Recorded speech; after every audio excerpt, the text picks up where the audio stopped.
My name is Abigail, and I am 25 years old. Yesterday marked a significant milestone in my life. I married my partner of 4 years in an intimate backyard ceremony, perfectly timed to coincide with our 4th anniversary. Though the wedding was small, its importance made postponement unthinkable. Every detail, from decorations to catering, had been carefully arranged, underscoring how impractical it would have been to reschedule.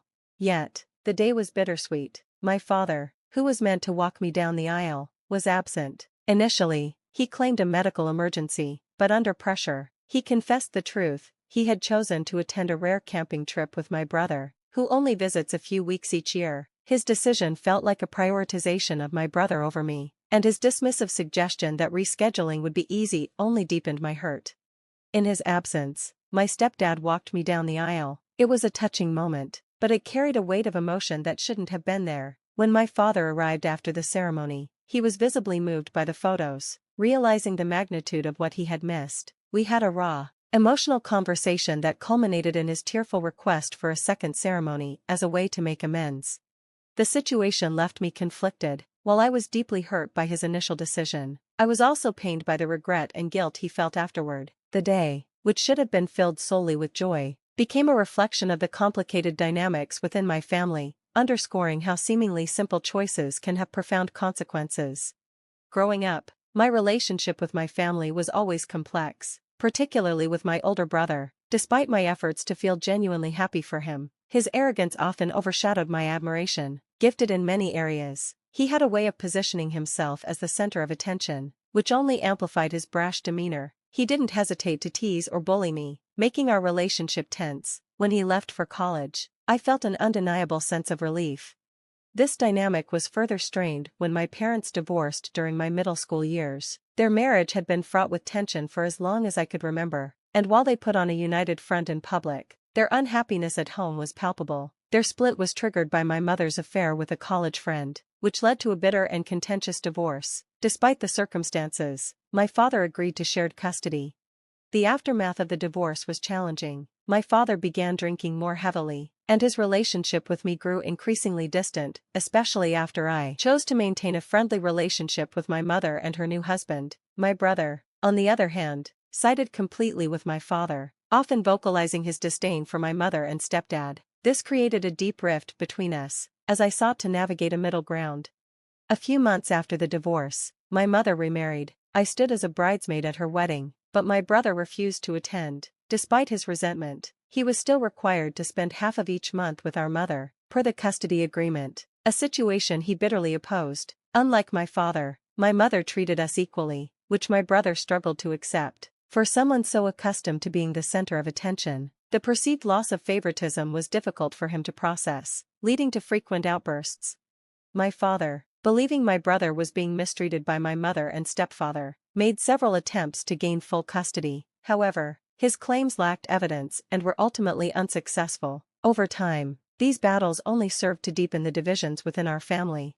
Reflecting on my wedding day, I can't help but see how my father's absence, and the reasons behind it, are emblematic of the larger dynamics that have shaped our family. While I strive to move forward with grace, this event has left me grappling with the weight of old wounds, the complexity of familial love, and the ever-present challenge of finding balance in relationships marked by conflict and history. I felt a sense of relief knowing my mother truly cared for me and that my stepfather was a kind and decent man. As a child, I struggled with conflicting emotions about my mother's affair, which ended her marriage to my father. Over time, I chose to focus on my happiness and maintained a close relationship with her, a decision I would cherish even more after losing her to cancer 4 years ago. The time we spent together became precious memories, and I came to appreciate her unwavering love despite the complexities of her personal life. In her final days, my brother visited rarely, but he made an effort to be there toward the end, bringing her some comfort. After her passing, my stepfather moved out of state, though we stayed in touch. A year later, my brother relocated to London for a job, visiting our father annually, and our communication dwindled to nearly nothing. As the years passed, the dynamics in my family began to shift, particularly between my father and me. He apologized for his distant behavior after the divorce, admitting that he had felt betrayed and hurt. He also confessed to favoring my brother, which strained our relationship. We agreed to work on improving our bond, and to my surprise, it began to heal. The change was so profound that I asked him to walk me down the aisle at my wedding, and he agreed. Despite this progress, I always felt like a secondary concern to my father, especially when my brother was around. My father's efforts to connect with me only seemed to happen in my brother's absence, a pattern that became glaringly obvious with a recent incident. He asked me to postpone my wedding so he could go on a last-minute camping trip with my brother. Hurt and frustrated, I called my stepdad and asked him to walk me down the aisle instead. My stepdad, who had been a supportive presence during my mother's funeral, hesitated at first, aware of the tension this could cause with my father. Eventually, he agreed. As my wedding day approached, my father became increasingly distant, preoccupied with my brother's visit. On the big day, he was absent, a painful yet unsurprising reality. I held out hope he might arrive at the last minute, but that hope faded as I walked down the aisle with my stepdad by my side, a moment that was both joyful and bittersweet. Later, I sent my father a photo from the ceremony, showing my stepdad escorting me. Hours passed without a response, but as the evening wound down, he unexpectedly appeared, exhausted and apologetic. He admitted he regretted not prioritizing my wedding and suggested holding a second ceremony so he could walk me down the aisle. His plea left me torn between hope for a new beginning and frustration over his thoughtlessness. As we spoke, it became clear his regret wasn't entirely about missing my wedding. It was also about being outshone by my stepdad. His desire for a second ceremony seemed driven more by pride than genuine care for me. Disappointed, I told him I wouldn't rearrange my special day for his benefit. His tears and apologies followed, but they couldn't erase the years of neglect and the hurt he caused with his choices. I stood firm, recounting the many times he had let me down, and explained why I couldn't overlook this latest betrayal. Despite his emotional display, I couldn't ignore the pattern of his behavior. My stepdad's presence at my wedding had been an act of love and support, while my father's was a history of performative affection and empty promises. Eventually, I left him outside, retreating to the peace of my home. He and my brother departed shortly after. In the time since that day, I've reflected on what happened. While part of me feels regret for the harsh words and the pain they caused, I find comfort in knowing I stood up for myself. My decision to have my stepdad walk me down the aisle wasn't just a reaction to my father's absence. It was a recognition of who had genuinely been there for me. Throughout my life, I've made countless excuses for my father's actions, but I've reached my limit. His behavior is inexcusable, and I no longer feel obligated to forgive him. It's painful to confront the truth about someone you love, but everyone has their breaking point. For years, I endured his neglect silently, hiding the tears he caused. Now, I'm finally prioritizing my own well-being, even if it means leaving him behind.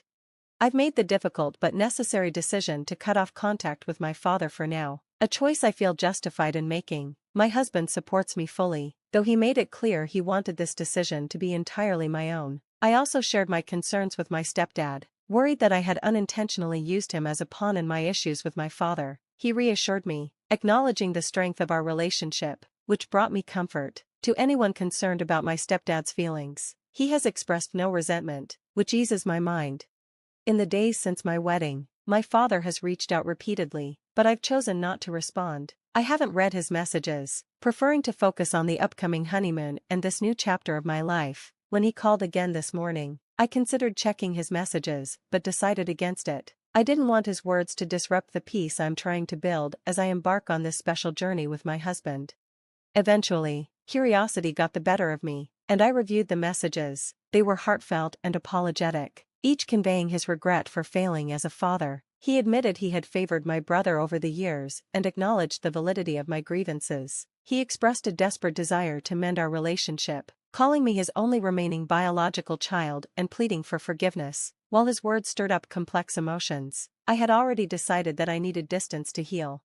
I called him back to make my position clear. He answered immediately, beginning to apologize, but I interrupted. I explained that his constant calls and messages were not helping. They only reopened wounds I was trying to close. I told him I was about to leave for my honeymoon and needed space. I promised to reach out when I was ready to reconnect, but until then, I asked him to respect my boundaries and refrain from contacting me. He agreed, hiding any hurt in his voice, and the conversation ended on a quiet, yet definitive, note.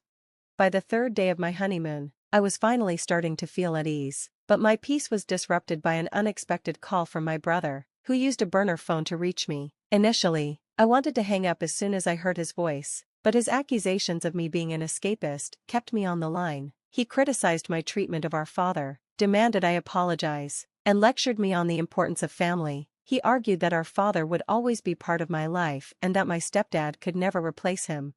His words felt juvenile, as though we were still children caught in the fallout of our parents' divorce. When I explained this was a matter between me and our father, he insisted it affected the entire family. He claimed I had ruined his visit and cut short their camping trip, accusing me of acting out of jealousy. I told him his accusations were baseless and immature, pointing out that despite his professional success, he seemed stuck in our childhood dynamics. Before he could respond, I ended the call, feeling both a sense of relief and frustration.